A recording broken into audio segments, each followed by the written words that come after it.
So last month I created a video about character backstories, and this month I've been very busy, so I'm just going to piggyback off of what I did last month. I'm going to talk a little bit more about character backstories. This time I am answering a question from Just Skating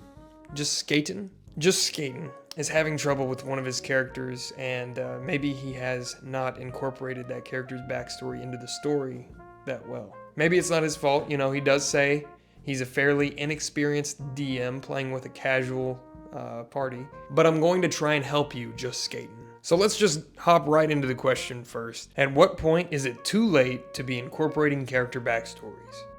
The title is a little vague, but to explain the situation simply, I'm a fairly inexperienced DM playing at a relatively casual table. For the most part, it's a little more combat heavy, and most roleplay aspects are played purely through the players, and not much given to like being in character. You know, Just Skating, it's fine to play casually, and it's fine to play an adventure game rather than an RPG.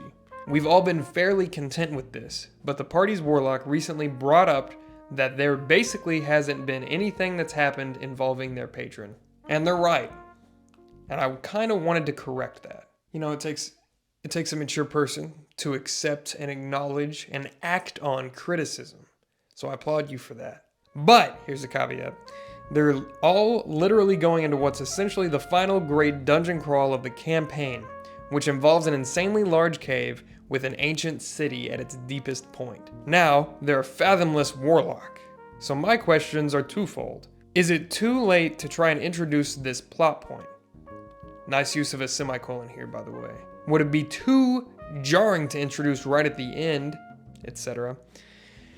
And two, if I were to consider it a good idea, how would I even logistically get a fathomless warlock's patron to make sense underground in any capacity? Alright, well, you've got some good questions here, so I'm going to try and help you a little bit with some ideas that I have. Let's first start off by saying, it's never too late to incorporate backstories, especially the backstories of your characters, and a character's backstory who really wants to be incorporated and tied to the story. You know, typically, your character's backstory is your tie to the story into the world at large, so I'm going to try and help you figure out how to tie this character's backstory into the world.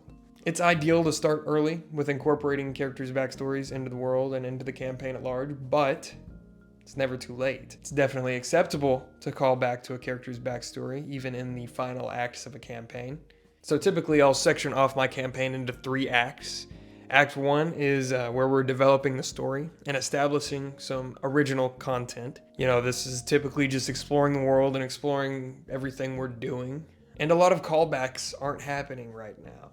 In Act 2, I'm going to be calling back to everything that happened in Act 1, characters that are tied to the party from Act 1, and also calling back to some of the characters' backstories and starting to tie them into the story. In Act 3, I'm going to call back to everything that I did in Act 1 and Act 2, and by now everybody should be successfully tied into the world and the story in a meaningful way.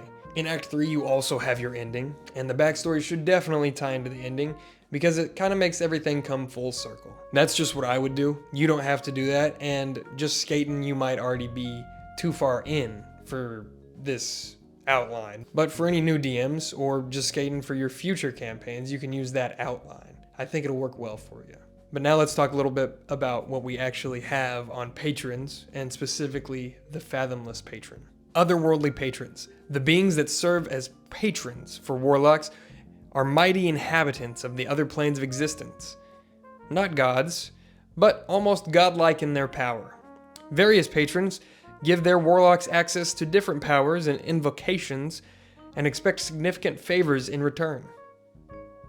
Some patrons collect warlocks, doling out mystic knowledge relatively freely or boasting of their ability to bind mortals to their will. Other patrons bestow their power only grudgingly, and might make a pact with only one warlock. Warlocks who serve the same patron might view each other as allies, siblings, rivals, and I'm going to tack on, or enemies. Specifically, we'll talk about the fathomless.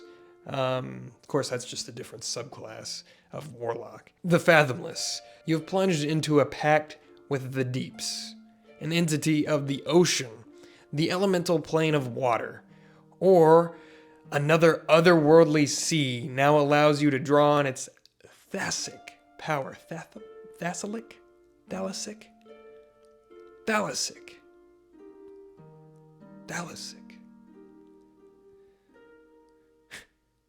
Now allows you to draw on its thalasic power. That's a weird word. Is it merely using you to learn about terrestrial realms? Or does it want you to open cosmic floodgates and drown the world? Perhaps you were born into a generational cult that venerates the fathomless and its spawn. Or you might have been shipwrecked and on the brink of drowning when your patron's grasp offered you a chance at life. Whatever the reason for your pact, the sea and its unknown depths call to you. Entities of the deep that might empower a warlock include krakens, ancient water elementals, godlike hallucinations dreamed into being by Kuatoa, merfolk demigods, and sea hag covens. Of course, I don't know what your player suspects that their patron is. Maybe they don't have any information about their patron at all other than it gives them power. But if you haven't established that, I think now is the time to establish what the patron is. Me personally, I think krakens are pretty cool. I think back to the kraken from Evolve. Very cool design. But you could really use any of the patrons listed there, maybe even dream up your own patron. So you really are able to go in a lot of different directions here. Let me give you a few of my ideas, and then I'll let you be on your way. To get back to the question at hand, I don't think it'll be too late to introduce this plot point. You know, you're in the final acts of the campaign. Something's got to happen. There's got to be some big story, and perhaps this can be the big story, or it can influence the story in a meaningful way. I don't think it'll be too jarring to introduce right at the end. I think, you know, since the warlock came to you and talked to you about it, and you're trying to remedy this situation where you haven't included their patron, I think you're definitely doing a service to your party and to your group at large. So no, I don't think it's too jarring. I think you should just go for it. You know, you say you're a fairly inexperienced DM, so, you know, everybody has a learning opportunity. It's about jumping on those opportunities and learning as you go along, really. And let's just say you do consider this a good idea. How would you logistically get a Fathomless Warlock's patrons to make sense underground in any capacity? I've got a few ideas. Let's talk about them. So, since they're the Fathomless subclass, obviously their patron is somehow tied to water, and maybe even the elemental plane of water.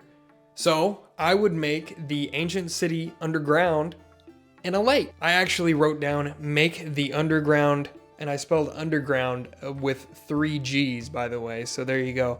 Make the underground city surrounded by water. And then I wrote in quotes, Tenochtitlan, but underground.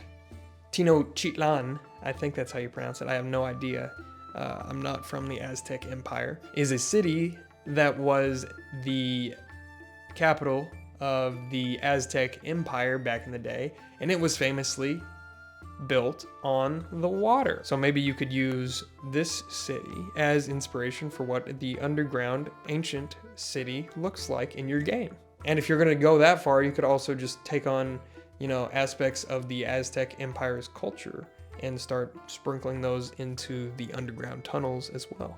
But that's just an idea. It's up to you, whatever you want to do. I also wrote down, perhaps the patron is stuck underwater in that city and using its magical power to commune with the warlock. And they are unknowingly coming to save the patron. Perhaps the patron saw into the future that this person would be there, offered them great power to help them along their journey, and now they expect the warlock to save them. The patron might have once had a cult-like following in the ancient city. Or perhaps the patron's previous devotee was down here and died trying to save the patron. Or maybe even died trying to reach the city in the first place, and the warlock comes across their body, and the patron begins to commune with them from there. Perhaps they had some sort of jewelry or artifact that allows the patron to speak directly to the player. Maybe the patron has more control over the character than the character initially thought. Perhaps they have control over the character's fate, destiny even. If this is the case, it's a perfect opportunity to drop lore into the game as they get closer to the city. Maybe the patron knows that there is a source of power in the city and is searching for it. Maybe the patron is trying to flood the underground tunnels for some reason. There is a device in the city center, that might allow that to happen. Maybe that device is a portal and it's going to open into the elemental plane of water, and the players will be sucked in or possibly thrown out of the tunnels. Perhaps the patron will save the entire party if that happens. I think that doing something with the underwater city would be good in this case, and especially will tie in well. Maybe the caves will get damper and damper as they approach the city in this case. And maybe the enemies will become more and more fish-like. Hopefully I've been able to help you just skating, and hopefully this will do for the April video. I plan to be back in May with another video. Probably not the Winter of Adam video that I have been planning on doing for months now, because Act 1 is still going on in my campaign, and I would like to get through Act 1 entirely in my campaign of Winter of Adam before I go over it in a video in depth. If any of you liked this video, like it, leave a comment. Any suggestions you might have for just skating, I'll leave a link to his Reddit post in the comments. I'll also probably post this video in the comments of that Reddit post. Just skating, I hope this video gets out to you before it's too late in your campaign and you can use some of these ideas. Maybe it'll be cool. Other than that, all I have to say is, good luck to you just skating. If you have any questions, leave a comment on one of my videos or reach out to me. I think my email is available on my channel somewhere, so you can always go there. But for now, goodbye, but not forever.